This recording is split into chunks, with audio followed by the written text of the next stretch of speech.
Dagdag kaalaman po ulit tayo sa araw na to. Ito ay mga kamatis. Ang lalaki. Tingnan mo. Bumili po ako ng marami. Kasi ang mga alaga ko ayaw ng kamatis.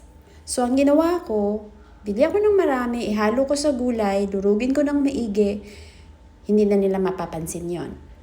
Kasi ang kamatis po ay napakaganda sa mga anemic. Yan. Pag may anemia ka, kumain ka ng isa sa magandang kakainin mo is yung mga kamatis. Itong mga kamatis. Mataas po ito sa lycopene. Meron na rin po siyang antioxidant, may potassium, high in fiber na rin po. Since nagulay siya, talagang high in fiber. Karamihan po ng mga gulay is mataas sa fiber. Kaya maganda yan sa digestion. Meron na rin siyang vitamin C.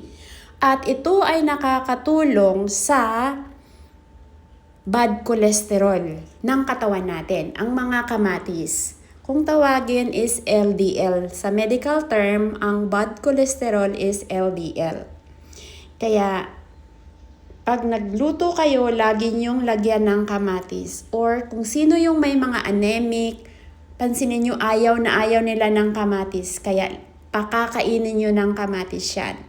Aside from mga berries na fruits, kamatis is, or tomato, is the best.